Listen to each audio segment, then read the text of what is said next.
Good morning बच्चों। अपन ने क्या किया था, हाइड्रोडायनेमिक्स स्टार्ट किया था। ठीक है, हाइड्रोडायनेमिक्स स्टार्ट किया था। तो कुछ डेफिनेशंस मैंने ना तुमको इससे पहले वाले लेक्चर में बता दिया है।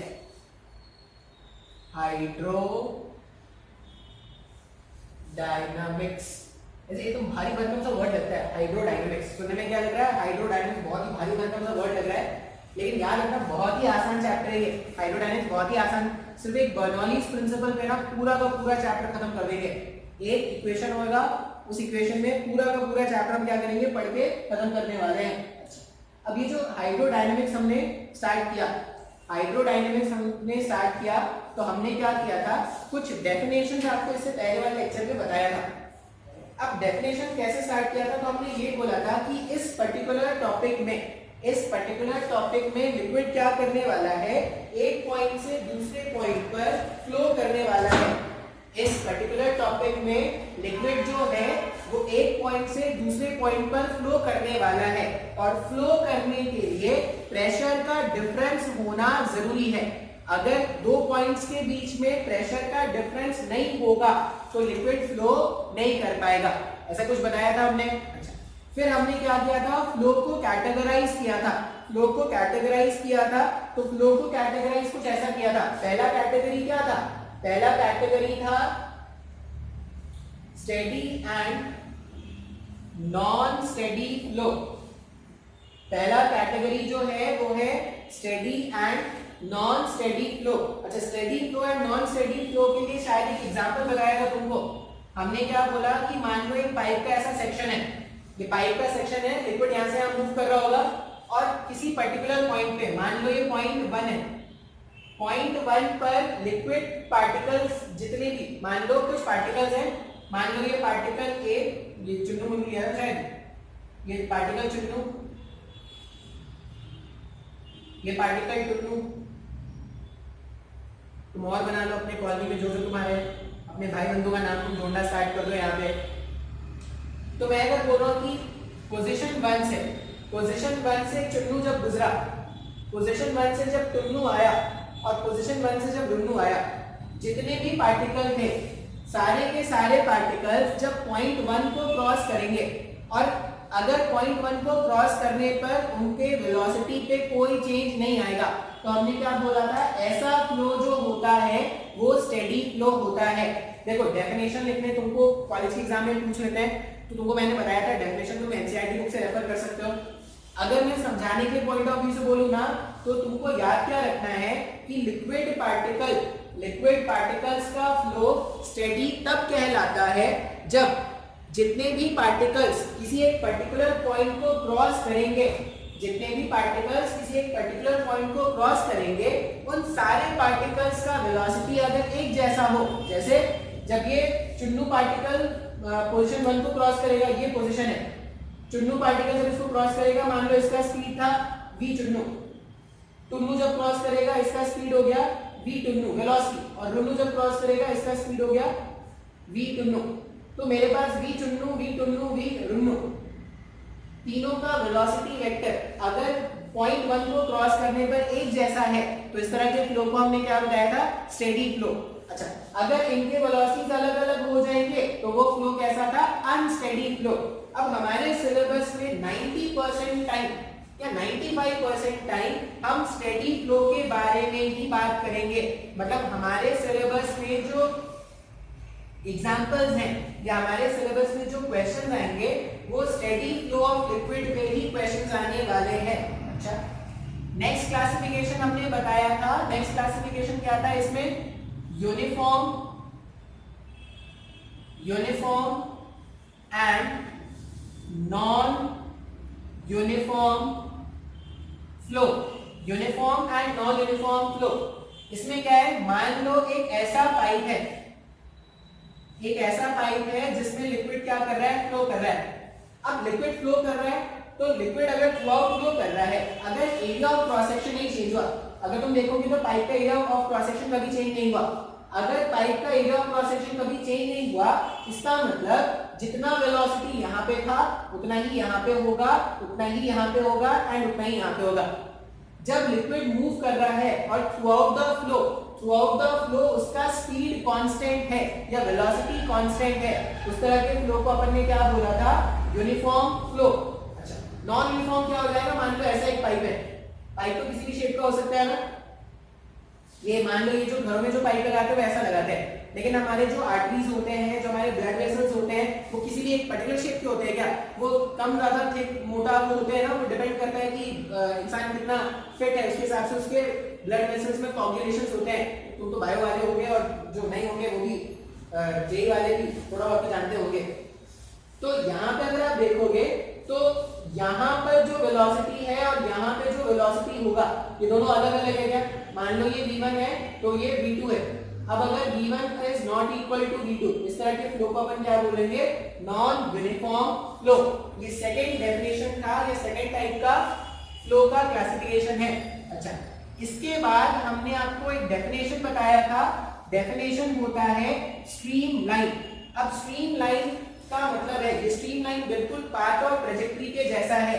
मान लो एक पाइप है, ऐसा एक पाइप का सेक्शन है, ठीक है, और कोई पार्टिकल है, मान लो पार्टिकल 1, मान लो पार्टिकल 1 है। अब लिक्विड फ्लो कर रहा है, लिक्विड फ्लो कर रहा है, लेकिन अपन क्या कर रहे हैं, सिर्फ पार्टिकल 1 को एनालाइज कर रहे हैं।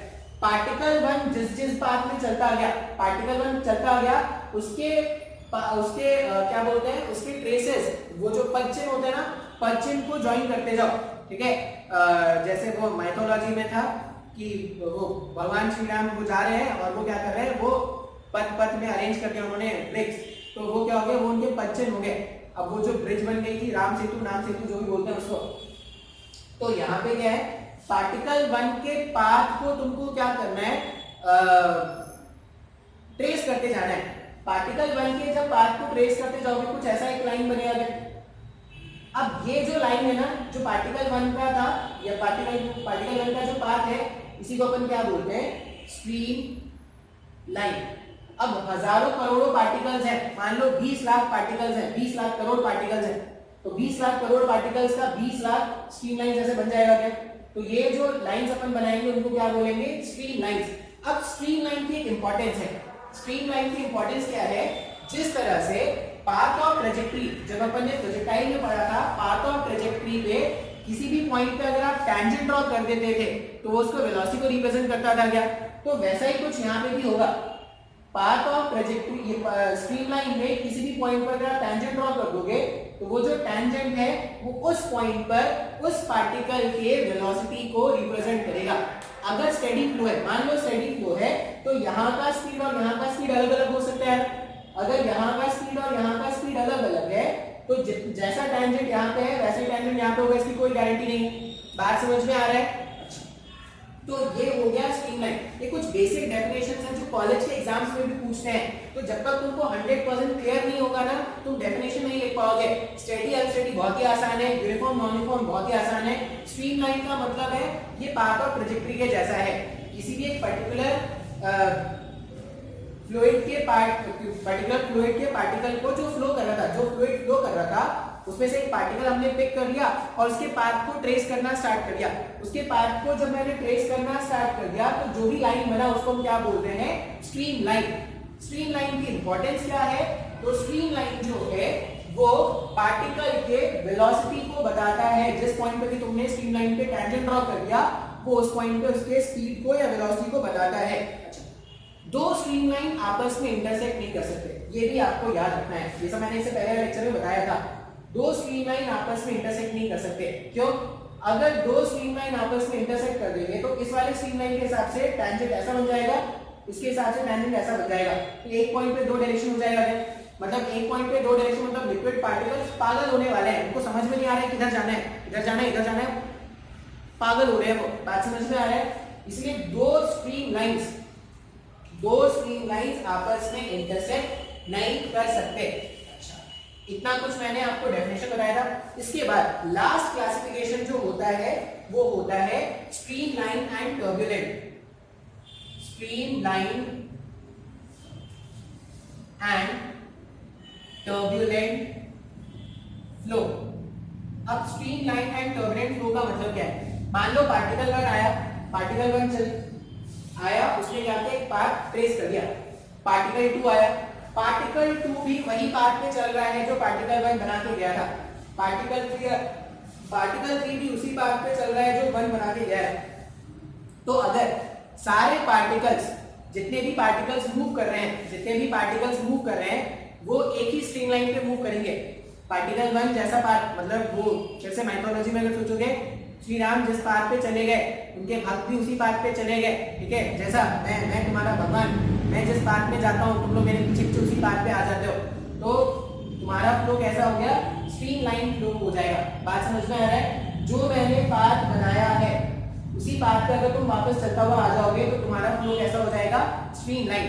अच्छा, अब सारे लोग स्ट्रीमलाइन वाले नहीं होंगे, कुछ टर्बुलेंट वाले भी होंगे। टर्बुलेंट वाला मतलब क्या है, वो उनको पता ही नहीं कि कहाँ जाना है। टर्बुलेंट फ्लो वाला मतलब क्या है, जैसे कुछ लोगों को मैंने बता दिया कि भाई ये रास्ता है, इस रास्ते पे चलना है, तो ठीक है, कुछ लोगों ने मान लिया कि हाँ भाई चलो टीचर ने बोला है, सही बोला होगा, चलते हैं उस रास्ते पे।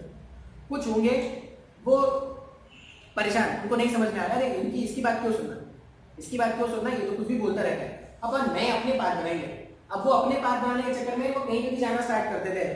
इस तरह के फ्लो को क्या बोलेंगे, टर्बुलेंट। इसका बेस्ट एग्जांपल जो समझने के लिए मैं बताऊं ना, तुम जब टैप को ओपन करते हो, जब टैप का स्पीड कम होता है, बहुत ज्यादा स्पीड नहीं होता है, तो लिक्विड एकदम आराम से फ्लो कर रहा है, क्या एकदम सुधरे बच्चे के जैसा एकदम आराम से एक लाइन में सारे के सारे पार्टिकल्स चल रहे हैं। लेकिन जैसे ही तुम टैप का स्पीड ज्यादा कर देते हो तो लिक्विड क्या करता है, ऐसे डिस्ट्रीब्यूट होना, स्कैटर होना स्टार्ट हो जाता है क्या। तो जब स्पीड, उस स्पीड को क्या बोलते हैं, क्रिटिकल वेलोसिटी। जब भी फ्लो का स्पीड क्रिटिकल वेलोसिटी से, फ्लो का वेलोसिटी क्रिटिकल वेलोसिटी से कम होगा तो पार्टिकल का फ्लो या फ्लूइड का फ्लो कैसा होता है, स्ट्रीमलाइन। अगर क्रिटिकल वेलोसिटी से ज्यादा होगा तो वो क्या हो गया, टर्बुलेंट। अब टर्बुलेंट का मतलब समझ लेना, जब भी मैं बोलूं टर्बुलेंट फ्लो है, इसका मतलब पार्टिकल का वेलोसिटी कुछ भी हो सकता है। पार्टिकल, जैसे अभी पार्टिकल 1 का स्ट्रीमलाइन ऐसा था, मान लो पार्टिकल 1 का स्ट्रीमलाइन ऐसा था, पार्टिकल 2 का स्ट्रीमलाइन ऐसा हो सकता है, पार्टिकल 3 का स्ट्रीमलाइन ऐसा हो सकता है, पार्टिकल 4 का स्ट्रीमलाइन ये 1 2 3 4 इस तरह से 4 पार्टिकल्स के स्ट्रीमलाइन हो जाते हैं। लेकिन अगर पार्टिकल का फ्लो, ये क्या है, ये टर्बुलेंट फ्लो है, ये टर्बुलेंट। लेकिन अगर पार्टिकल का फ्लो स्ट्रीमलाइन रखना था, पार्टिकल 1 जैसा, पार्टिकल 2 जैसा, पार्टिकल 3 जैसा एंड सो ऑन, ये क्या हो जाता, ये हो जाता स्ट्रीमलाइन। तो ये सब कुछ डेफिनेशंस थे जो मैंने इससे पहले वाले लेक्चर में तुमको बता दिया था। इसके साथ साथ मैंने तुमको इक्वेशन ऑफ कंटिन्यूटी भी सिखाया था। इतना डेफिनेशंस के अलावा मैंने तुमको इक्वेशन ऑफ कंटिन्यूटी भी बताया था। अब इक्वेशन ऑफ कंटिन्यूटी जो है, देखो इक्वेशन ऑफ कंटिन्यूटी अपन किसके बात करेंगे, स्टेडी फ्लो। मैंने क्या बताया, 95% टाइम, या और तुम बढ़ा लो भाई परसेंटेज, 95% टाइम हमारे पास जो क्वेश्चन आएंगे, मेडिकल वाले स्टूडेंट तो 95 क्या, वो 100% मान लेंगे, हमारे पास जो क्वेश्चन आएंगे वो स्टेडी फ्लो वाले आने वाले हैं। तो स्टेडी फ्लो के केस में इक्वेशन ऑफ कंटिन्यूटी क्या होता है, equation of continuity, equation of continuity हमें याद रखना है, for a steady flow of fluid, steady flow of fluid, amount NP आता है, amount of fluid entering, amount of fluid entering a section, amount of fluid entering a section of a pipe, section of a pipe will be equal to the amount of fluid leaving out। ये definition है equation of continuity का, जो तुमको school के exams में, college के exams में लिखना है। कॉलेज का एग्जाम अगर आएगा तो तुम क्या करोगे, ये डेफिनेशन लिखने वाले हो, ठीक है। वो कभी कभी मैं कैमरा देखने चला जाता हूँ, रिकॉर्ड नहीं हो रहा है, दिल की धड़कनें बंद हो जाती है। रिकॉर्ड होना बहुत जरूरी है भाई, फालतू का खींचा कर मेहनत करना पड़ जाता है मेरे को। आज मेरे को समझ में आता है, फोन होना चाहिए महंगा, सस्ते फोन में ऐसे ही होता है, ये MI ऐसे ही होता है, अच्छा फोन है, ऐसे एक बार आ जाए, एक बार ऐसे आ जाए, ढंग का फोन ले लो तब रिकॉर्डिंग में प्रॉब्लम होगी, तब जो शानदार रिकॉर्डिंग होगी। एक बार रिकॉर्डिंग, ये हो गया इक्वेशन ऑफ कंटिन्यूटी। अच्छा, इक्वेशन ऑफ कंटिन्यूटी, ये स्टेटमेंट तुमको याद रखना है, कॉलेज के एग्जाम से पूछते हैं। अच्छा, इसको मैथमेटिकली कैसे लिखते हैं? इसको मैथमेटिकली समझने के लिए भी हम क्या करते हैं, एक डायग्राम बनाते हैं। मैथमेटिकली समझना भी बहुत ज्यादा जरूरी है। मान लो एक पाइप का टुकड़ा है, ऐसा पाइप का टुकड़ा है, पाइप कोई भी शेप का हो सकता है भाई, स्टेडी फ्लो करा रहे हैं, लिक्विड कैसा कर रहा है, स्टेडी फ्लो, मतलब जितने भी पार्टिकल्स यहां से गुजरेंगे सबका स्पीड एक जैसा, जितने यहां पे गुजरेंगे सबका स्पीड एक जैसा, जितने यहां पे गुजरेंगे सबका स्पीड एक जैसा। लेकिन यहां वाले पार्टिकल्स का स्पीड, यहां वाले पार्टिकल्स का स्पीड और यहां वाले पार्टिकल्स का स्पीड अलग अलग हो सकता है। बात समझ में आ रहा है? मान लो यहां पे जो स्पीड है वो है v1, यहां पे जो स्पीड है वो है v2, यहां का एरिया ऑफ क्रॉस सेक्शन मान लेते हैं a1, यहां का एरिया ऑफ क्रॉस सेक्शन मान लेते हैं a2। बात समझ में आ रहा है?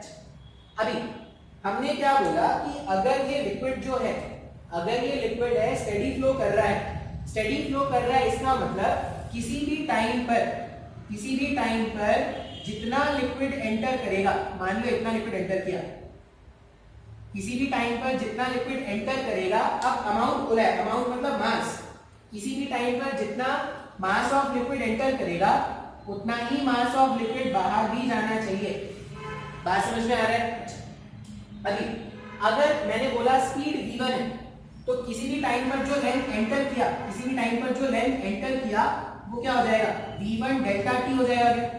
बोल सकते हैं, अगर मैं बोल रहा हूं कि यहाँ पे जब लिक्विड एंटर कर रहा है उसका स्पीड v1 है, तो किसी भी टाइम पर जो लिक्विड एंटर किया वो कितना है, v1 into delta t length का लिक्विड एंटर किया। किसी भी टाइम पर लिक्विड जो बाहर गया, लिक्विड जो बाहर गया वो क्या हो जाएगा, v2 डेल्टा t के बराबर आएगा। अच्छा, फिर से एक और बात, आपके सिलेबस में जो क्वेश्चंस आएगा वो आएगा इनकंप्रेसिबल लिक्विड के बारे में। आपके सिलेबस में जो क्वेश्चंस आएंगे वो होंगे इनकंप्रेसिबल लिक्विड के बारे में। इनकंप्रेसिबल लिक्विड मतलब यहां से यहां आते वक्त लिक्विड के डेंसिटी पर कोई फर्क नहीं पड़ा।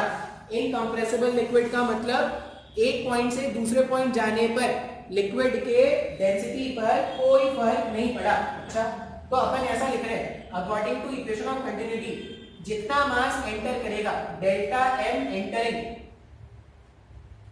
जितना मास एंटर करेगा और जितना मास बाहर जाएगा, ये दोनों क्या होने चाहिए, एक होने चाहिए। क्या, यही तो इक्वेशन ऑफ कंटिन्यूटी है। अब मास एंटरिंग, मास एंटरिंग का मतलब कितना मास एंटर किया है।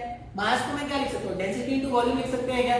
तो यहाँ पे ऐसा लिख रहे हैं, मान लो यहाँ पे डेंसिटी मैंने माना ρ1 है, इसका वॉल्यूम लोग कैसे लिखेंगे, area of cross section a1 और लेंथ कितना हो जाएगा, ये पूरा v1 डेल्टा t लेंथ का काम कर रहा है क्या, तो इसका वॉल्यूम हो जाएगा a1 v1 डेल्टा t। ये मेरे पास डेल्टा m एंटरिंग हो गया क्या, इतना मास ऑफ लिक्विड एंटर किया था और बाहर कितना गया, बाहर कितना गया, तो यहाँ पे डेंसिटी मान लो ρ2, ठीक है, density ρ2, area of cross section a2, length v2 delta t। अब अगर मैं बोलूं कि if liquid is incompressible, अगर ऐसा किसी ने बोला, नहीं बोला, तब अपन को हमेशा मान के रखना है, आइडल केस में तो लिक्विड क्या है, इनकंप्रेसिबल है।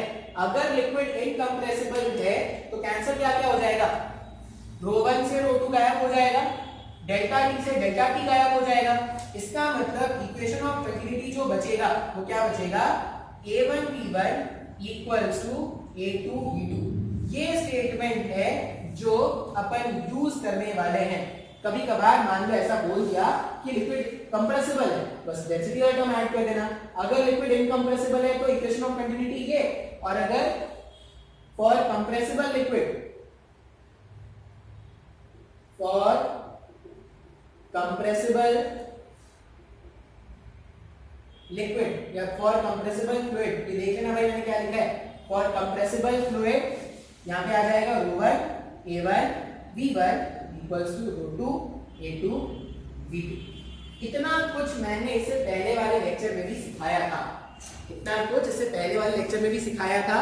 अब क्या करना है ना, इस इक्वेशन ऑफ कंटिन्यूटी पर अपने को कुछ प्रॉब्लम सॉल्व करना है। तो बेसिक प्रॉब्लम सॉल्व करेंगे। देखो मैं क्वेश्चन जो सॉल्व कराऊंगा वो क्या करूंगा, सिर्फ कंप्रेसिबल लिक्विड के लिए सॉल्व कराऊंगा, क्योंकि वही अपने सिलेबस में है।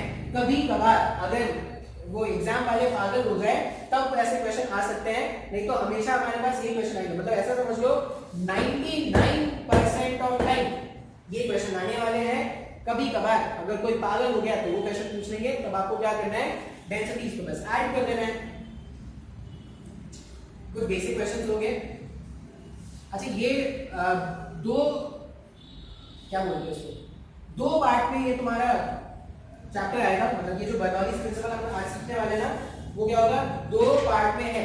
पार्ट 1 आज अपलोड करूंगा, पार्ट 2 मोस्ट प्रोबेबली मैं कल अपलोड कर दूंगा, क्योंकि कल ईद है नहीं, परसों ईद है, तो 2 दिन है तुम्हारे पास, आज और कल, तो तुम 2 दिन में पढ़ सकते हो। मतलब फिर मंडे को लेक्चर अपलोड नहीं करने वाला हूं। लेक्चर इसलिए अपलोड कर रहा हूं क्योंकि इस वीक अगर तुम देखोगे तो आपने कुछ पढ़ा नहीं फिजिक्स में, ये वीक ऐसे ही चला गया, कुछ होमवर्क नहीं किया। वो ऐसा था कि मैं थोड़ा एक सॉफ्टवेयर सीख रहा था एडिटिंग वाला, एक नया सॉफ्टवेयर मैंने सीखा है, कैमटेशिया कैसे काम करता है। तो अब मेरे पास एक अच्छा सा एडिटिंग सॉफ्टवेयर है, तो वीडियो में अच्छा बना सकता हूँ। मैं चाहूँ तो अलग अलग स्पेशल इफेक्ट भी डाल सकता हूँ, लेकिन ये सब जरूरत नहीं होगा क्योंकि अपन देखेंगे। तो ये हो गया हाइड्रोडायनामिक्स। अच्छा अब अपने को क्या करना है ना, हाइड्रोडायनामिक्स पे प्रॉब्लम सॉल्व करना है। किस पे सॉल्व करेंगे, इक्वेशन ऑफ कंटिन्यूटी पे। पहला क्वेश्चन आसान क्वेश्चन, एग्जांपल 1, पाइप है ऐसा, ठीक है, ये पाइप है। मान लो ऐसा बोला गया कि A1 का वैल्यू, मतलब यहाँ का जो क्रॉस सेक्शन एरिया है वो 10 सेंटीमीटर स्क्वायर है। अच्छा यहाँ पे जब फ्लूइड वाले केस में देखना, सेंटीमीटर बहुत ज्यादा यूज होगा, सेंटीमीटर पर सेकेंड, सेंटीमीटर स्क्वायर, ये सारे टर्म्स। कौन पागल है ऐसे सड़े गाड़ी चलाता है ये लोग। A1 जो है वो 10 सेंटीमीटर स्क्वायर है, और V1 जो है वो क्या है, मान लो 10 सेंटीमीटर पर सेकेंड, ठीक है। अच्छा और क्या बोला है कि गिवन है, क्वेश्चन में ये सब गिवन है। और क्या बोल रहे हैं कि V2 या A2 मान लो, या ये A1 है, ये A2 है। A2 का जो क्रॉस सेक्शन एरिया है वो मान लो है 2 सेंटीमीटर स्क्वायर का। क्वेश्चन में पूछा गया है फाइंड V2। अच्छा कुछ नहीं मेंशन, मतलब लिक्विड कैसा है, लिक्विड जो है वो क्या है, कंप्रेसिबल लिक्विड है। अच्छा ये सीधा स्ट्रेट फॉरवर्ड क्वेश्चन हो गया क्या, इक्वेशन ऑफ कंटिन्यूटी का। अच्छा अब ये नहीं सोचेंगे सर इसका लेंथ तो गिवन नहीं है, इसकी लेंथ की अपने को जरूरत नहीं होती है। हम क्या करेंगे, इस वाले पॉइंट पर जितना लिक्विड एंटर करेगा उतना ही लिक्विड बाहर जाने वाला है। लिक्विड कैसा है, स्टेडी फ्लो कर रहा है और इनकंप्रेसिबल लिक्विड है। तो फ्रॉम इक्वेशन ऑफ कंटिन्यूटी, ठीक है स्टार्ट करते हैं। ये क्वेश्चन सॉल्व कर रहे थे अपन, इसमें क्या क्या था, एरिया ऑफ सेक्शन दोनों मैंने बता दिया है। यहाँ पे लिक्विड कितने स्पीड से एंटर करेगा, मतलब यहाँ पे जो लिक्विड का स्पीड है V1 का वैल्यू कितना था, 10 सेंटीमीटर पर सेकेंड है। और अपने को क्या करना है, इस वाले सेक्शन से लिक्विड किस रेट से बाहर आएगा, V2, यही जानना है क्या अपने को। अब V1 A1 पता, V1 पता, A2 पता, V2 अपने को फाइंड करना है। फिर से कुछ नहीं मेंशन, मतलब लिक्विड क्या है, लिक्विड इनकंप्रेसिबल है। लिक्विड इनकंप्रेसिबल है मतलब यहां से लेकर यहां तक डेंसिटी में कोई चेंज नहीं आया। अगर डेंसिटी में कोई चेंज नहीं आया तो इक्वेशन ऑफ कंटिन्यूटी क्या है, A1 V1 equals to A2 V2, small v लिखा करेंगे स्पीड के लिए, A1 V1 equals to A2 V2। अब अगर मुझे V2 कैलकुलेट करना है तो V2 को अपन क्या लिख सकते हैं, V2 को लिख सकते हैं A1 V1 divided by A2। Solve कर दो इसको। V2 मुझे फाइंड करना है, A1 कितना है। अब बोलोगे सर यहाँ पे कन्वर्जन करना पड़ेगा क्या, तो नहीं। अगर सब कुछ एक जैसे ये भी सेंटीमीटर सेंटीमीटर सेंटीमीटर सब कुछ सॉल्व करोगे तो आंसर जो आएगा वो भी क्या आएगा, सेंटीमीटर में आएगा। कोई कन्वर्जन करने की जरूरत नहीं है। तो यहाँ पे अपन क्या लिखेंगे, A1 का वैल्यू में हमने रख दिया 10, V1 के प्लेस में अपन ने रख दिया 10 डिवाइडेड बाय A2 के प्लेस में रख दिया अपन ने 2, ये 1 हो गया, ये हो गया 5। तो V2 वैल्यू कितना हो जाएगा, V2 का वैल्यू हो जाएगा 50 सेंटीमीटर पर सेकेंड। अब इसी क्वेश्चन में मान लो ये मीटर पर सेकेंड होता है ना, तब आपको कन्वर्जन करना पड़ता। अगर सेंटीमीटर पर सेकेंड नहीं होगा, अगर मीटर पर सेकेंड होता तो आपको कन्वर्जन करना पड़ता। तो यूनिट्स कन्वर्जन का बहुत ज़्यादा ध्यान रखेंगे।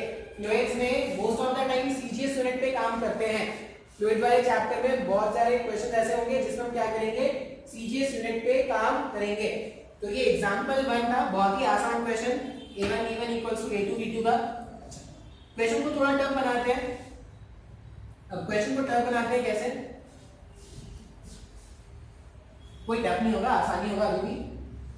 अब मान लो ऐसा है, ये क्रॉस सेक्शन है ऐसा, लिक्विड यहाँ पे ऐसे मूव करता हुआ आएगा, यहाँ पे जैसे ही आएगा लिक्विड क्या हो गया, दो रस्तों में बढ़ गया है। ऐसा बोला गया है कि रेडियस दे दो, क्या रेडियस दे देता हूं, ये इसका रेडियस R1 बोला गया है 10 सेंटीमीटर, इसका रेडियस R2 बोला गया है 2 सेंटीमीटर, और इसका रेडियस बोला गया है 5 सेंटीमीटर। बात समझ में आ रहा है? इस रेडियस में या इस क्रॉस सेक्शन में जब लिक्विड एंटर किया, इस क्रॉस सेक्शन में जब लिक्विड एंटर किया तो कितने स्पीड से एंटर कर रहा है, तो मान लो 10 सेंटीमीटर पर सेकेंड के स्पीड से एंटर कर रहा है। और जब ये 5 सेंटीमीटर वाले से लिक्विड बाहर निकला, जब ये 5 सेंटीमीटर वाले से लिक्विड बाहर निकला, ठीक है, ये 5 सेंटीमीटर क्या R3 है, R3 जो है वो 5 सेंटीमीटर का बताया गया है।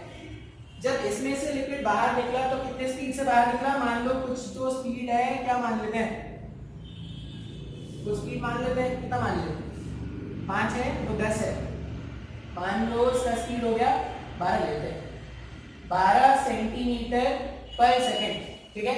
आपसे पूछा गया है फाइंड V2, मतलब इस वाले आउटलेट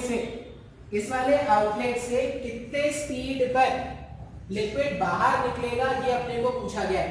अब फिर से यहाँ पे भी इक्वेशन ऑफ कंटिन्यूटी यूज करेंगे, जितना मास ऑफ लिक्विड यहाँ पे एंटर किया होगा वही मास ऑफ लिक्विड यहाँ प्लस यहाँ से बाहर जाने वाला है क्या।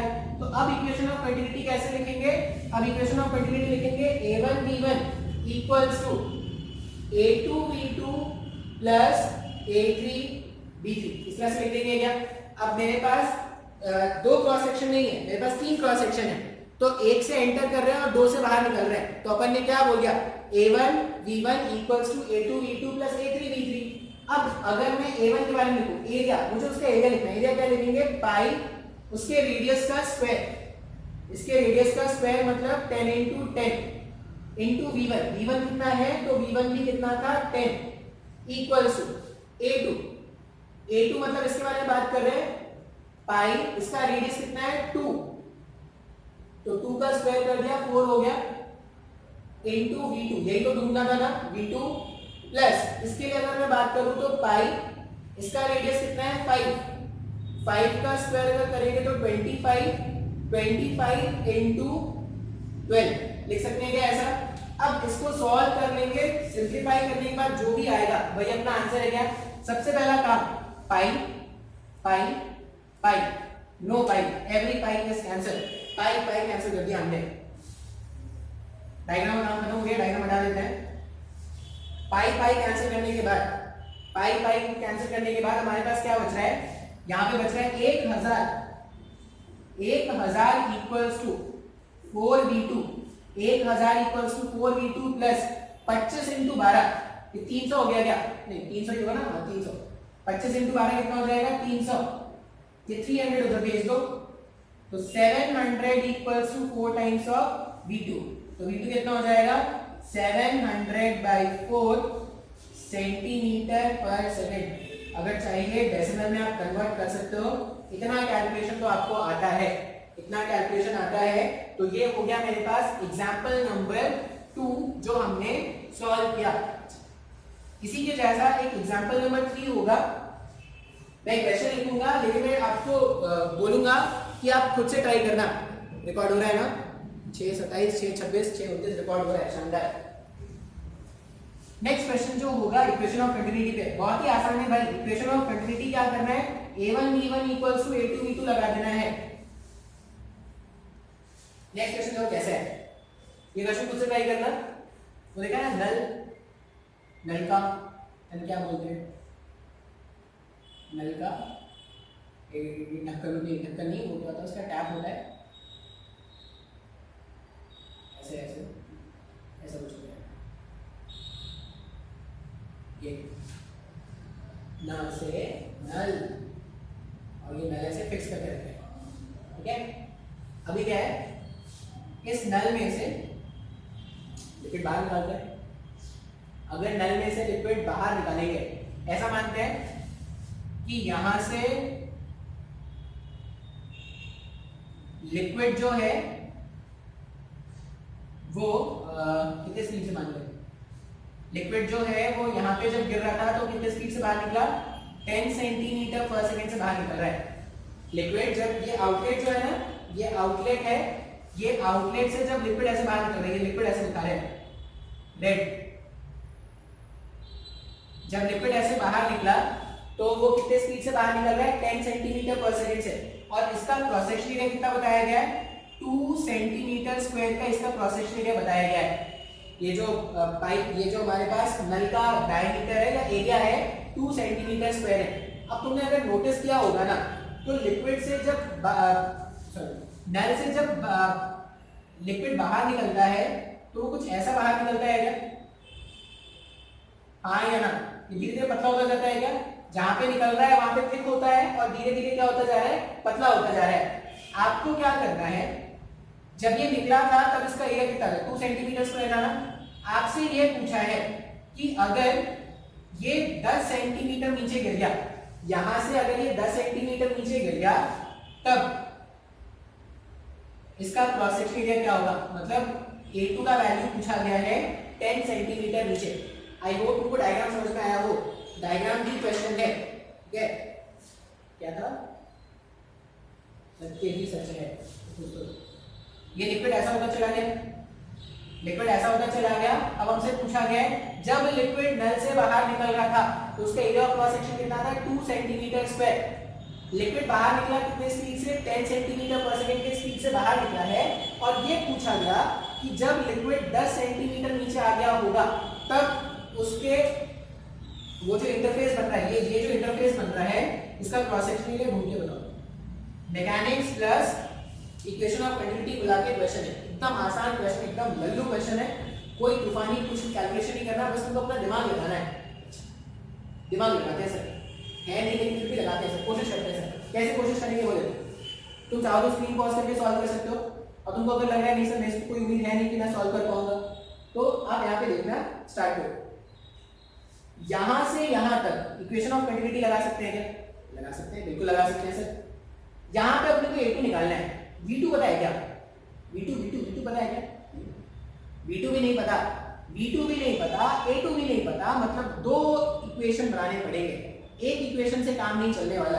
एक इक्वेशन क्या है, एक इक्वेशन तो इक्वेशन ऑफ कंटिन्यूटी है, A1V1 इक्वल्स टू A2V2। इससे काम चलेगा क्या, नहीं, क्यों नहीं चलेगा, A2 भी अननोन, V2 भी अननोन। क्या क्या पता है अपने को, अपने को पता है A1 और V1 सिर्फ पता है। तो सबसे पहला काम अपने को ना V2 कैलकुलेट करना है। अब ध्यान से देखो कैसे, यहां से यहां ये जो लिक्विड गिरा है, यहां से यहां ये जो लिक्विड गिरा है वो अपने वेट के कारण गिर रहा है। तो एक्सेलरेशन कितना है, acceleration due to gravity consider करेंगे ना, ये तो फ्री फॉल हो रहा है ना लिक्विड का। अगर लिक्विड का फ्री फॉल हो रहा है तो अगर मैं बोल दूं ये पॉइंट है A और ये पॉइंट है B, from A to B,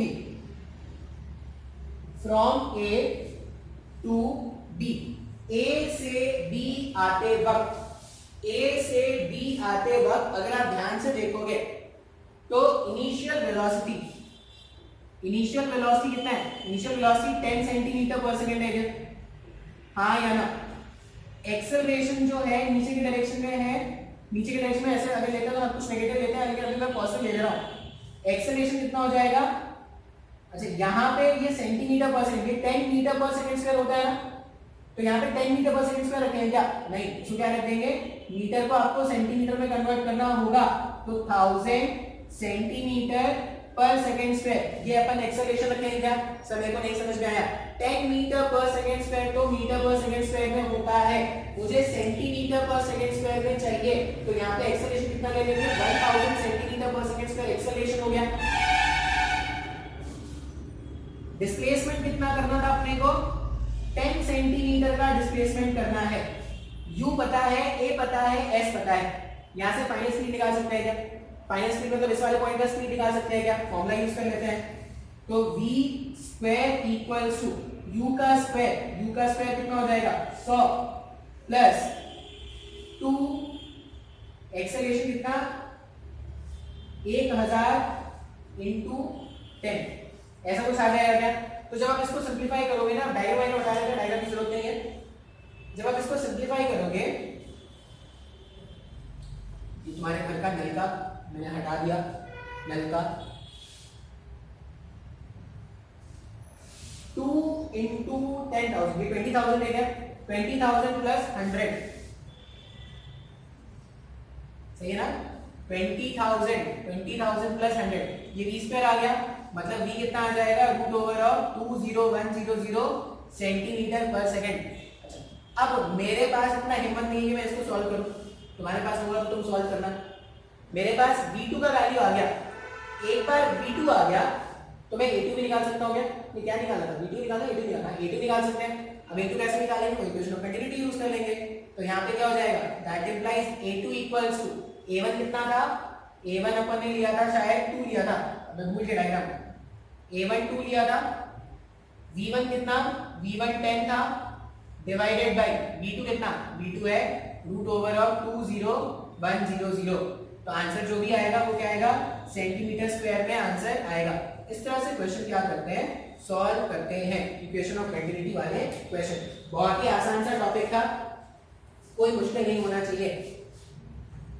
अब इसके बाद अपन जो पढ़ेंगे ना, वो सबसे इंपॉर्टेंट टॉपिक है और ये अगले लेक्चर तक कंटिन्यू होने वाला है। मतलब बार बार अपन क्या करेंगे, इसी को यूज करेंगे, पूरा का पूरा चैप्टर खत्म कर देंगे सिर्फ एक इक्वेशन पे, जिसका नाम क्या होगा, बर्नौलीज थ्योरम। अब ये बर्नौलीज थ्योरम बहुत ज्यादा इंपॉर्टेंट है स्कूल के पॉइंट, मतलब कॉलेज के पॉइंट ऑफ व्यू से। इसका जो डेरिवेशन होगा, अभी जो मैं डेरिवेशन कराऊंगा थ्योरम का, डेरिवेशन भी तुमसे एग्जाम में पूछा जाता है। प्लस अपने कॉम्पिटिटिव एग्जाम में, चाहे वो मेडिकल वाले हो चाहे वो जेई वाले हो, अपने कॉम्पिटिटिव एग्जाम में क्या होगा, बहुत सारे क्वेश्चंस आते हैं, ठीक है। तो अपन क्या करते हैं, अच्छा डेरिवेशन भी इंपॉर्टेंट है, डेरिवेशन लिख लेना, कॉलेज के एग्जाम्स के लिए बहुत ज्यादा इंपॉर्टेंट है, कॉलेज के एग्जाम्स के लिए इंपॉर्टेंट है। प्लस तुम अगर बीटेक में जाओगे ना, बीटेक में अगर तुमको फ्लूइड पढ़ना पड़ा, तब भी ये बर्नौलीज आता है वहां पे, ठीक है। फ्लूइड में मेरे को बैक लगा था, फिर जब मैंने बर्नौलीज दोबारा पढ़ा तब जाके मैं पास हो गया।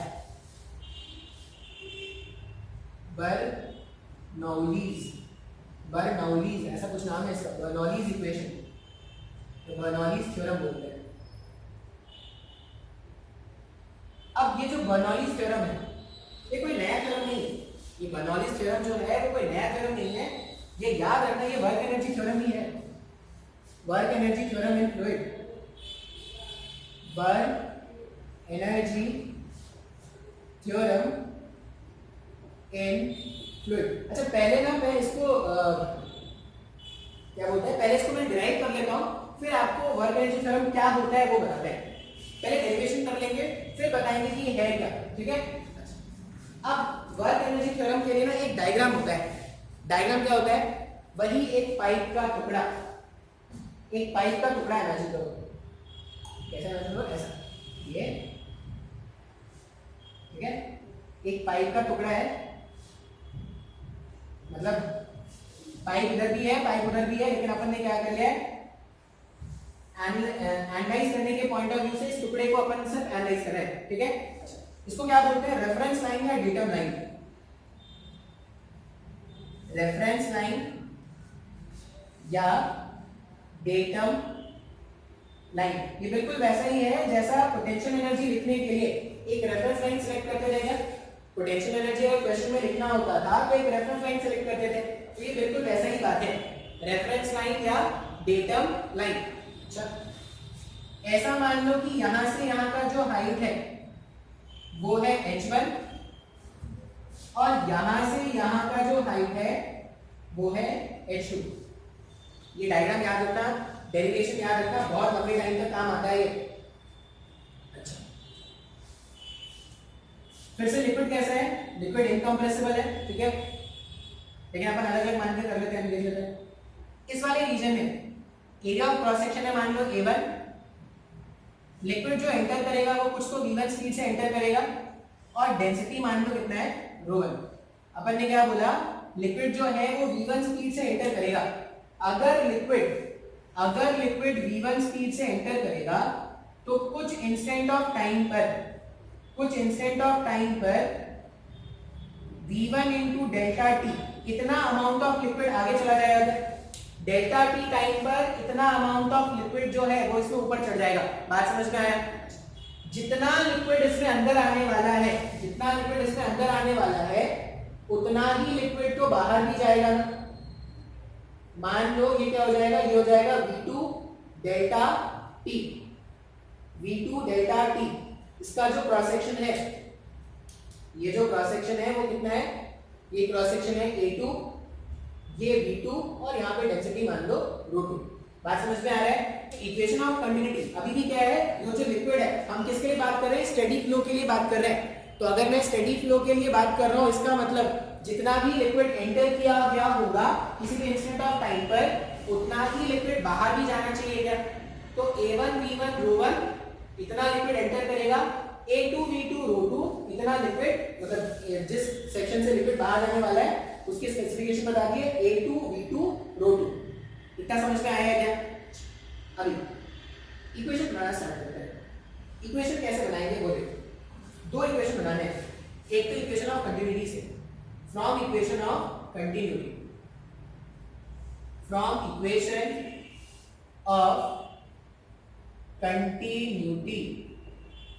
इक्वेशन ऑफ कंटिन्यूटी क्या बोलता है, किसी इंस्टेंट ऑफ टाइम पर जितना लिक्विड एंटर करेगा उतना ही बाहर जाना चाहिए। इसका मतलब A1 V1 ρ1 equals to A2 V2 ρ2। और अगर लिक्विड इनकंप्रेसिबल होता, मतलब लिक्विड का डेंसिटी अगर चेंज नहीं होता, तो सिंपली क्या लिखते, A1 V1 equals to A2 V2 लिख देते थे, ऐसा लिख देते थे ना। अभी अपने को सेकंड इक्वेशन बनाना है। सेकंड इक्वेशन कहां से बनाएंगे, वर्क एनर्जी थ्योरम से। Work energy theorem. अच्छा, वर्क एनर्जी थ्योरम क्या बोलता है, वर्क एनर्जी थ्योरम बोलता है net work done equals to change in kinetic energy. यही तो बोलता है ना वर्क एनर्जी थ्योरम। क्या बोलता है कि सिस्टम पे जो भी नेट वर्क डन होगा वो चेंज इन काइनेटिक एनर्जी के बराबर होना चाहिए। अभी मेरे जो मतलब का नहीं है उसको मैं हटा देता हूं। मतलब का ये सब स्टेटमेंट आप क्या करना, स्क्रीन पॉज करके लिख लेना।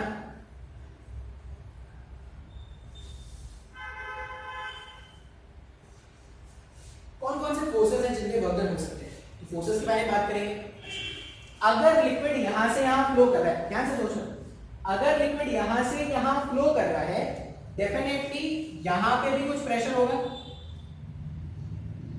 मान लो यहां पे प्रेशर है P1 और यहां वाला लिक्विड क्या कर रहा है, जो यहां पे लिक्विड होता है वो उसको प्रेस कर रहा है ऊपर जाने के लिए, और जो यहां वाला लिक्विड होता वो इसको क्या करता, रोकता है, वो उसको बाहर आने से रोकता।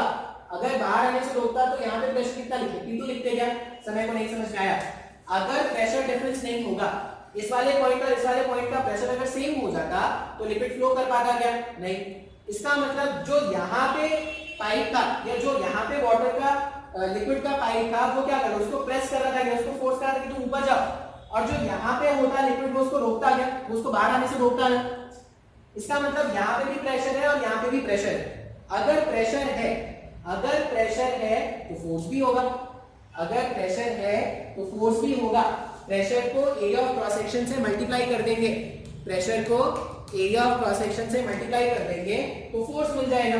मतलब इस डायरेक्शन में फोर्स मिल गया, उसी तरह इस डायरेक्शन में फोर्स मिल जाएगा। अच्छा, अब मेरे को ये जो फोर्स जनरेट हुआ ना प्रेशर के कारण, उसका वर्क डन लिखना है। इस वाले केस में देखो, जो प्रेशर था उसने लिक्विड को V1 डेल्टा टी आगे मूव करा दिया है। बात समझ में आ रही है क्या? यहां पर जो प्रेशर है वो लिक्विड को V1 डेल्टा टी आगे लेके जा रहा है क्या? तो अगर मैं यहां का वर्क डन लिखूं तो यहां का वर्क डन क्या हो जाएगा, P1 into area of cross section, ये फोर्स हो गया क्या, और डिस्प्लेसमेंट कितना हुआ है, डिस्प्लेसमेंट हुआ है V1 डेल्टा टी। जिस तरफ फोर्स है उसी तरफ डिस्प्लेसमेंट है, तो वर्क डन क्या हो गया, पॉजिटिव। P2 का वर्क डन लिखना है। P2 का वर्क डन अगर देखोगे तो लिक्विड डिस्प्लेस इधर कर रहा है और फोर्स इधर जनरेट हो रहा है क्या, तो इसका वर्क डन नेगेटिव हो जाएगा। क्या हो जाएगा, minus P2 A2 V2 delta T। अपन ने क्या बोला, जो प्रेशर फोर्स है उसका वर्क डन क्या है, तो अपन ने लिखा P1 A1 V1 delta T plus P2 V2 A2 delta T। Record हो रहा है क्या, होना तो चाहिए, हो भी रहा है, देखते हैं कब तक रिकॉर्ड होता है। ये मैंने P1 A1 V1 delta T minus P2 A2 V2 delta T, ये मैंने क्या लिखा है, ये work done by pressure force है, work done by pressure force. इसके अलावा भी कोई वर्क डन है क्या, इसके अलावा भी कोई वर्क डन है क्या, है। इसके अलावा भी वर्क डन है किसका, ये लिक्विड जो है वो यहां से यहां चला गया, ये लिक्विड मूव करके यहां से यहां चला गया, तो ग्रेविटी का केस भी वर्क डन हो रहा है क्या, तो अपने को ग्रेविटी फोर्स का भी वर्क डन लिखना पड़ेगा। अच्छा, अब ये जो ग्रेविटी फोर्स होता है, ग्रेविटी फोर्स कैसा फोर्स है, कंजर्वेटिव या नॉन कंजर्वेटिव, पहले पॉज कर, ठीक है, स्टार्ट करते हैं। तो ये work done by pressure force मैंने लिख दिया, प्रेशर फोर्स का वर्क डन क्या हो गया वो लिख दिया। अच्छा, अभी ध्यान से देखोगे ना, तो ये जो मास है, ये जो लिक्विड है, ये मूव करके यहां से यहां चला गया क्या, अगर ये, अच्छा, ये रेड वाला पोर्शन और ये रेड वाला पोर्शन, ये सेम मासेस है ना, यहाँ पे delta m1 equation of continuity क्या होता था, delta m1 equals to delta m2 होता है क्या, और डेल्टा m1 डेल्टा m2 क्या लिख सकते हैं, मैं डेल्टा m1 को ऐसा भी लिख सकता हूँ, ध्यान से दो, मैं ऐसा भी लिख सकता था ना, ρ1 into a1 v1 delta t, ठीक है, ρ1 a1 v1 delta t equals to ρ2 a2 v2 delta t, ऐसा भी लिख सकते हैं क्या, क्योंकि इक्वेशन ऑफ कंटिन्यूटी बोलता था कि जितना लिक्विड का मास एंटर करेगा उतना लिक्विड का मास बाहर भी जाना चाहिए, तो इस तरह से अपन इक्वेशन ऑफ कंटिन्यूटी लिख सकते हैं। अच्छा, अभी ध्यान से देखना है, फिर से जगह की कमी के कारण जो लिख लिया उसको हटाते जाएंगे, आपको ये लिख लेना है, ठीक है, बाद में इसको एज ए कंसेप्ट यूज कर लूंगा, मेरे को याद है चाहिए।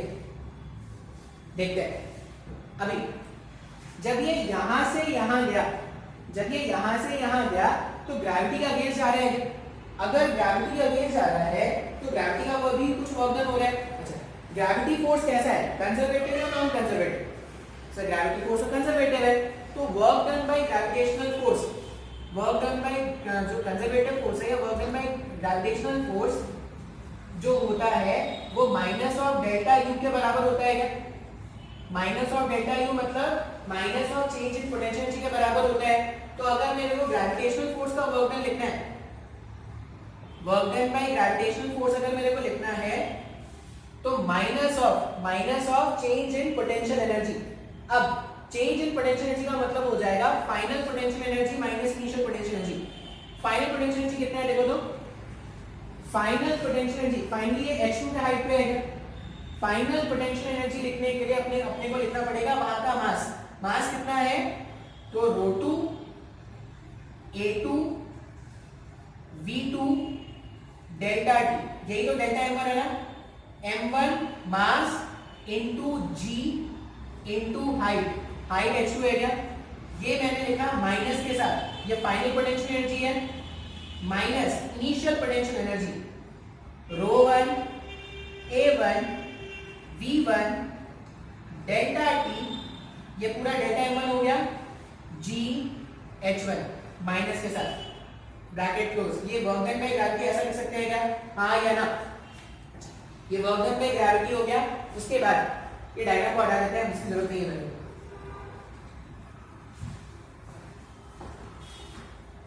मैंने प्रेशर फोर्स का वर्क डन लिख लिया, मैंने ग्रेविटी फोर्स का वर्क डन लिख लिया, इसके अलावा और कोई फोर्स है क्या, नहीं सर और कोई फोर्स तो नहीं है।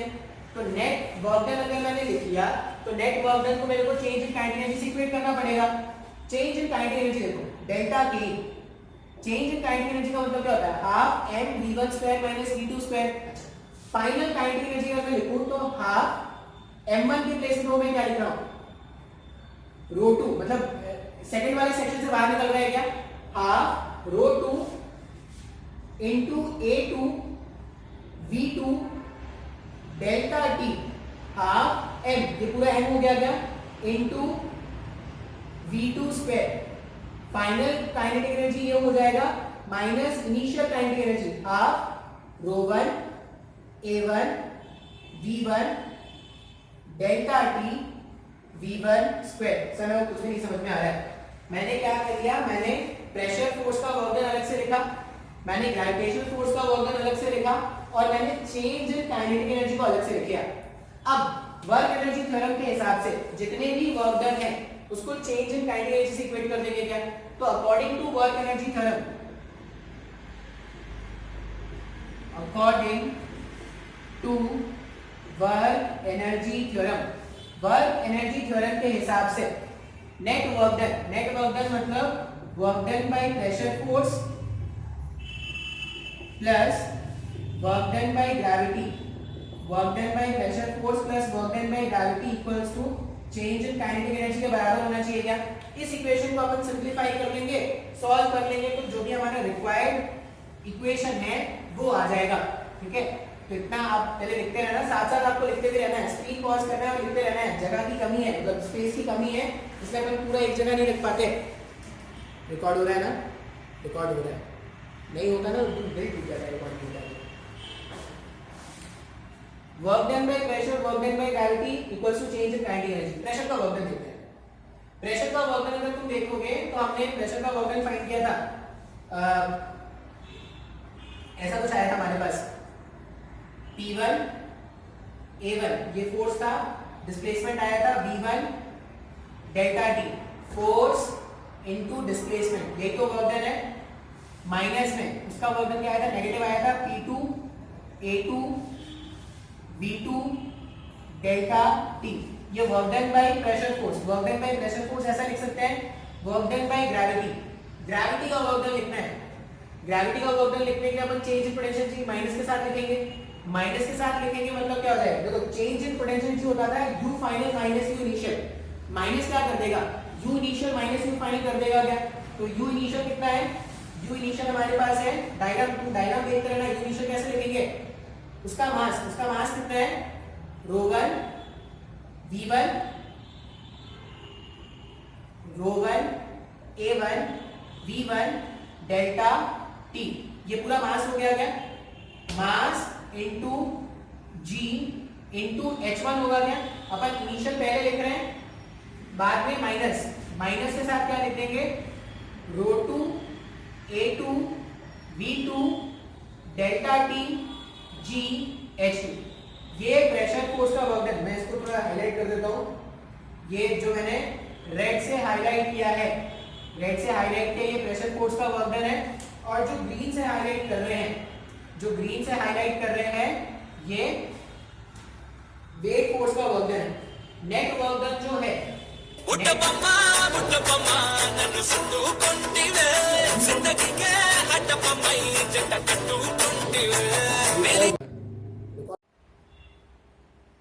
ठीक है, तो मैंने क्या लिख दिया, प्रेशर फोर्स का वर्क डन लिख दिया, और ये मैंने वेट फोर्स का वर्क डन लिख दिया, equals to change in kinetic energy. अब equals to change in kinetic energy अगर मैं लिखूं तो चेंज इन काइनेटिक एनर्जी वहां पे लिखा है ना, वो क्या हो जाएगा, half ρ2 a2 v2, half ρ2 a2 v2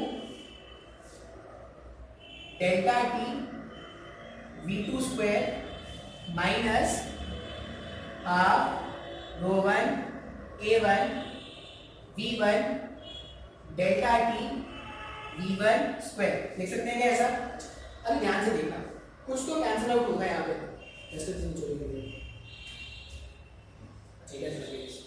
अभी यहाँ पे अगर आप ध्यान से देखोगे तो अगर मैं ऐसा बोल दूं कि लिक्विड जो है वो इनकम्प्रेसिबल है, अगर लिक्विड इनकम्प्रेसिबल है तो ρ1 और ρ2 सेम हो जाएंगे क्या, ρ1 और ρ2 सेम हो जाएंगे, प्लस इक्वेशन ऑफ कंटिन्यूटी से a1 v1 delta t equals to a2 v2 delta t है क्या। इसका मतलब throughout the equation ρ1 a1 v1 delta t ρ2 a2 v2 delta t इसके इक्वल है क्या। तो जहां जहां भी ऐसे ऐसे टर्म दिख रहे हैं सब कैंसिल हो सकते हैं क्या, तो सब कैंसिल कर दो। क्या क्या कैंसिल हो रहे देखो, यहाँ पे ρ1 वाला टर्म है क्या, नहीं ρ1 वाला टर्म नहीं है, A1 V1 डेल्टा टी वाला टर्म है यहाँ पे, ठीक है, A1 V1 डेल्टा टी वाला टर्म है और A2 V2 डेल्टा टी वाला टर्म है। तो A1 V1 delta T, A1 V1 delta T, A2 V2 delta t, ये कैंसिल हुआ। यहाँ पे भी A1 V1 delta T, A2 V2 delta t, ये भी कैंसिल हो गया। यहाँ पे भी A2 V2 delta T, A1 V1 delta t, ये कैंसिल हो गया। क्या बच रहा है वो देखते हैं। कैंसिल करने के बाद यहाँ पे आ रहा है P1 माइनस P2, यहाँ पे आ गया P1 माइनस P2, यहाँ से क्या आ जाएगा, यहाँ पे आएगा प्लस। अच्छा ये रो1 रो2 वाली भी सेम है, रो1 रो2 वाली सेम है, तो ये हो जाएगा rho g H1 minus rho g H2 equals to half rho two V2 square या rho V2 square minus half rho V1 square. सारे V1 वाले टर्म को एक साथ रख दो और सारे V2 वाले टर्म को एक साथ रख दो, तो यहाँ पे क्या आ जाएगा, P1 प्लस रो g H1 plus half rho V1 square, ये इक्वल हो जाएगा P2 प्लस रो g H2 plus half rho V2 square. ये जो इक्वेशन आया है, ये जो इक्वेशन आया है, इसी को अपन बोलते हैं बर्नौलीज इक्वेशन। मतलब हमने अभी तक जितना भी कर्मकांड किया वो हमने क्यों किया, क्योंकि मुझे ये फाइनल रिजल्ट लेकर आना था। जितने भी हमने कैलकुलेशन अभी तक किए हैं, अजीब सा कैलकुलेशन है, अजीब सा डेरिवेशन है, बहुत ही बड़ा सा डेरिवेशन है, मुझे लगता है कि 15 से 20 मिनट तो आराम से लगा होगा डेरिवेशन में। तो अब ये जो डेरिवेशन है तुमको ऐसे ही याद करना है। देखो अगर तुम कॉम्पिटिटिव एग्जाम के पॉइंट ऑफ व्यू से बोलोगे तो सीधा ये रिलेशन याद रख लो काफी है, मेरे लिए ये रिलेशन याद रख लो काफी है, लेकिन कॉलेज के एग्जाम में डिराइव करने के लिए भी आता है। तो अगर तुमको समझ में आया होगा तो डेरिवेशन में कोई प्रॉब्लम नहीं होगा, ठीक है। अब इस वाले स्टेटमेंट को ना, इस वाले स्टेटमेंट को अपन ऐसा लिखते हैं, ध्यान से देखना। तो अगर ऐसा होता था P1 V1 equals to P2 V2, ऐसा कुछ होता था, पढ़ा था ना अपन ने आइडियल गैस लॉ में। अगर P1 V1 equals to P2 V2 होता था तो P into V कांस्टेंट होता था क्या, ऐसा ही कुछ यहाँ पे भी है क्या, P1 है फिर रो जी H1 है हाफ रो V1 स्क्वायर है। इसका मतलब इस इक्वेशन को अपन ऐसा लिख सकते हैं, pressure at any point plus rho into g into h. H क्या है, h is the height from datum line, datum line से वो कितना ऊपर है, rho into g into h plus half rho v square. किसी भी पॉइंट पर, किसी भी पॉइंट पर आप ये इक्वेशन यूज कर सकते हो।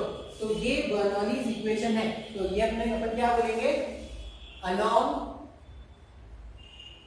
अ स्ट्रीम, ठीक है, अलोंग अ स्ट्रीम लाइन। किसी भी स्ट्रीम लाइन में आप क्या कर सकते हो, किसी भी पॉइंट का pressure plus rho into g into h plus half rho v square, ये हमेशा क्या मिलेगा, कांस्टेंट मिलेगा। अब इसी को देखो, इसी को अपन क्या करेंगे, इक्वेशन में कैसे लिखते हैं, मतलब बर्नौलीज थ्योरम जो है वो इक्वेशन में क्या है,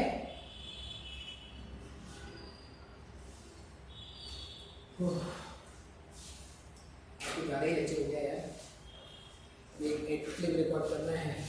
कितना रिकॉर्ड हुआ है, रिकॉर्डिंग चल रही है ना, चल रही है रिकॉर्डिंग। इसमें बहुत ज़्यादा टाइम होता है, क्लासरूम में नहीं पता चलता। क्लासरूम में क्या होता है, बोल रहे हैं कुछ सुनते हैं, बोल रहे हैं कुछ सुनते हैं।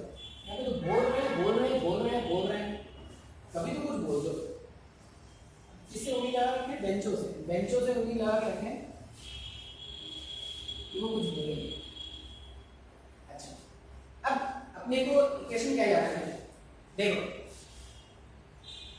अपन ने ऐसा लिखा था ना, प्रेशर का वर्क डन जो आया था, ध्यान से देखना, तो क्या आया था, क्या P1 माइनस P2, और ये डेंसिटी सेम था, ठीक है।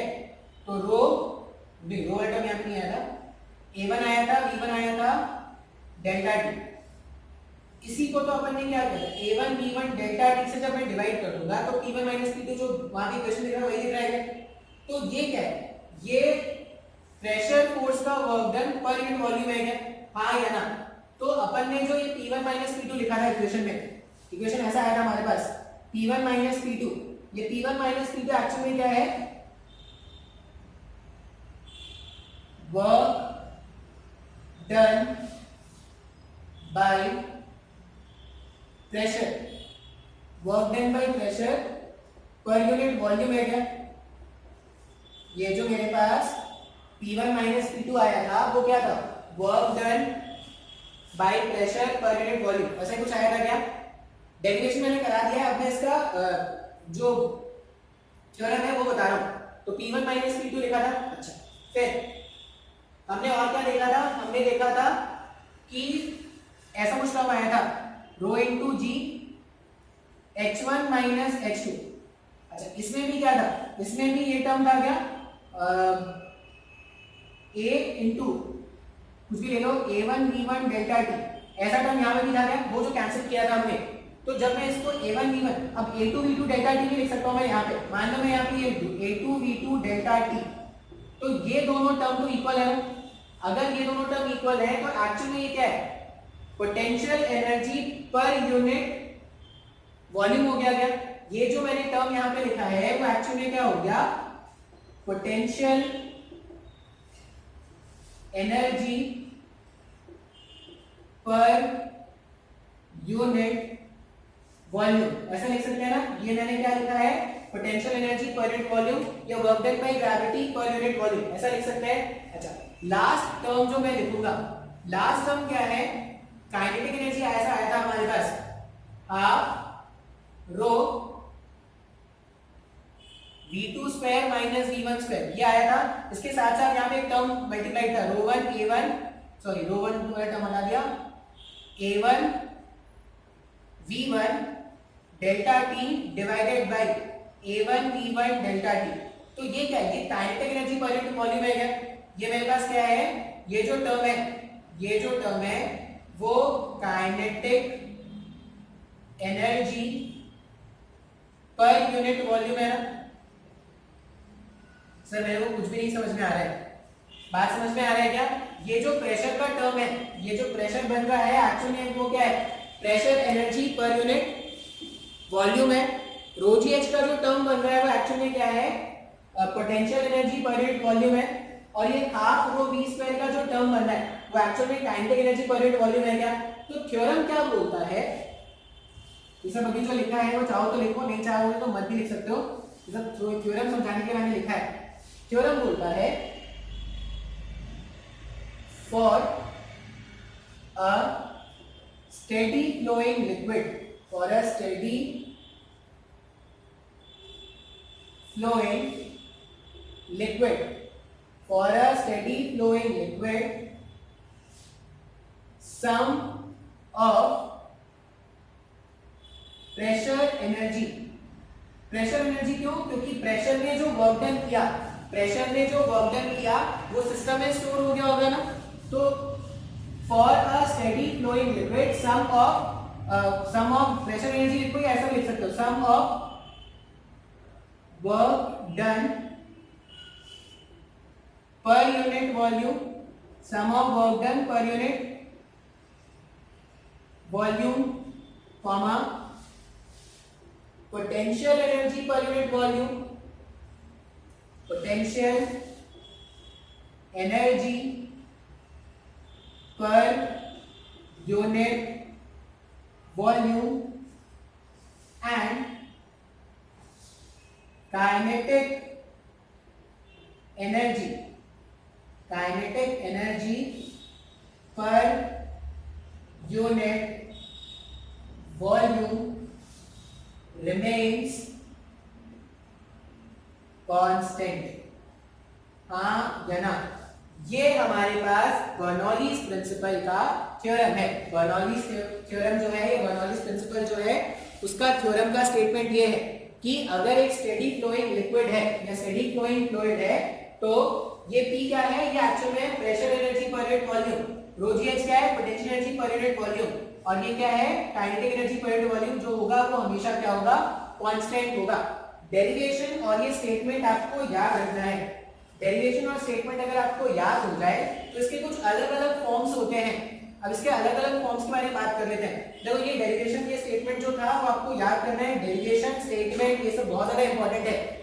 अगर मैं इसके पॉइंट ऑफ व्यू से बात करूं ना, कॉम्पिटिटिव एग्जाम्स के पॉइंट ऑफ व्यू से, तो अपने को सिर्फ न्यूमेरिकली सॉल्व करना है, बार बार ये इक्वेशन लिखेंगे, इस पे वैल्यूज पुट करेंगे, क्वेश्चन सॉल्व करेंगे, अपना आंसर आ जाएगा। अभी इसको मैं ऐसा भी लिख सकता हूं क्या, मान लो पूरे इक्वेशन को मैंने डेंसिटी से डिवाइड कर दिया, तो क्या हो जाएगा, P divided by rho plus G into H plus V square divided by 2 equals to constant. अगर मैं कंप्रेसिबल लिक्विड के बारे में पढ़ रहा हूं तो इसका रो तो कांस्टेंट है ना, तो कांस्टेंट डिवाइडेड बाय कांस्टेंट भी कांस्टेंट ही आएगा। मैंने पूरे इक्वेशन को रो से डिवाइड कर दिया, कांस्टेंट डिवाइडेड बाय रो तो वापस से कांस्टेंट आ जाएगा। तो ये मेरे पास फर्स्ट स्टेटमेंट है। फर्स्ट तरीके से अपन बर्नौलीज प्रिंसिपल ऐसे लिख सकते हैं, सेकंड तरीके से अपन ऐसा लिखते हैं। एक और तरीका होगा थर्ड तरीका बहुत ज्यादा यूज होता है, पूरे इक्वेशन को g से डिवाइड कर दो, तो p डिवाइडेड बाय रो जी यहां पे आ जाएगा प्लस h आ जाएगा plus v square upon 2g। वापस से ये कांस्टेंट आ रहा है क्या, हाँ या ना। अब ये जो थर्ड इक्वेशन है ये बहुत ज्यादा इंपॉर्टेंट है, क्यों, मेडिकल में इस वाले थर्ड इक्वेशन से बहुत ज्यादा क्वेश्चन पूछते हैं। कैसे पूछते हैं, क्यों पूछते हैं, वो देखते हैं। ये 3 फॉर्म है बर्नौलीज के जो आपको याद रखने हैं, जो आपको क्वेश्चन सॉल्व करने में हेल्प करने वाले हैं। 3 इक्वेशन थे, देख लेते हैं रिकॉर्ड हो रहा है कि नहीं। चल रही रिकॉर्डिंग तो चल रही है। P divided by rho g plus h plus v square upon 2g equals to constant. अभी ये v स्क्वायर अपॉन 2g अगर आप इसको डायमेंशनली चेक करोगे ना, तो इसका डायमेंशन लेंथ के बराबर आ जाएगा। ये भी लेंथ और p अपॉन रो जी करना, ये भी लेंथ आ जाएगा। अब ये अगर सर हर कोई लेंथ का डायमेंशन है, ये p अपॉन रो जी को अपन क्या बोलते हैं, प्रेशर हेड। ये सब आपको क्वेश्चन में मिलेगा। P अपॉन रो जी को क्या बोलते हैं, प्रेशर हेड। H को क्या बोलते हैं, प्रेशर हेड, H को बोलते हैं, रो जी एक्सपेक्टेड से आ रहा है ना, इसको बोलते हैं पोटेंशियल हेड। पोटेंशियल हेड और v स्क्वायर अपॉन 2g को अपन क्या बोलेंगे, kinetic energy head. Kinetic energy head. Question में ये टर्म बहुत बार पूछा जाता है, calculate the pressure head. Pressure head calculate करना है, इसका मतलब P अपॉन रो जी का वैल्यू आपको कैलकुलेट करना है।